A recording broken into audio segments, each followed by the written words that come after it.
nagkang kontrat kayo at bakit umabot dito ang transaksyon sa may Dalikan? Opo, kanina po tanghali, nagkaroon ng negotiation.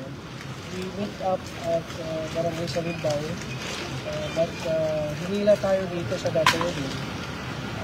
Kaya dito nagkaroon ng confirmation ng ito yung transaction natin.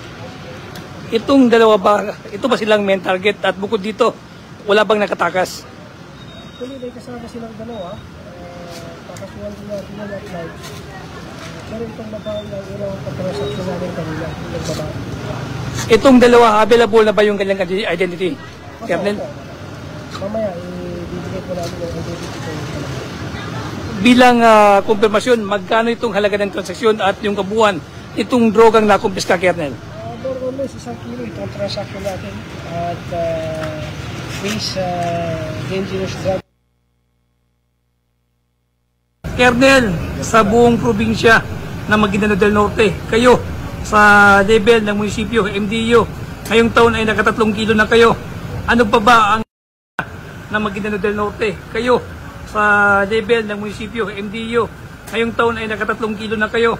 Ano pa ba ang hinahangad ng isang Police Lieutenant Colonel Madin na kahit saan mapadpad ay nagiging mainam at mabisa ang kampanya kontra kriminalidad, lalo na sa liga ng droga?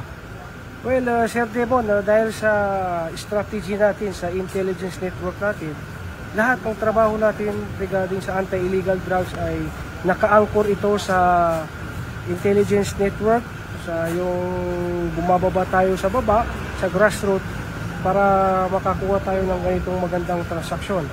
Well, for me, kahit saan naman tayo ma-assign, so long as gawin lang po natin yung mandato natin bilang pulis, eh, wala namang problema po.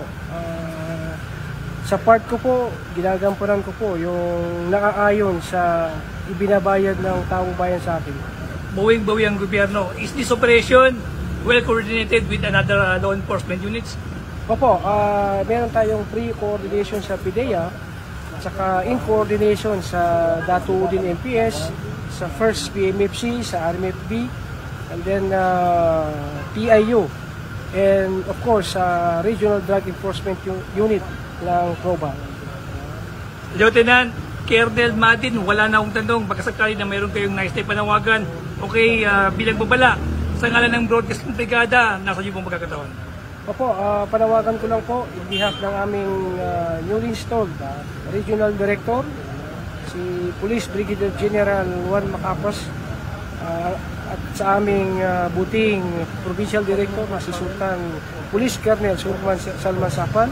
Ang kanilang maigting na instruction sa amin sa baba ay magkaroon ng extensive. Ang bahaging ito ay hatid sa atin ng Curamed Herbal Capsule. Laban mo to!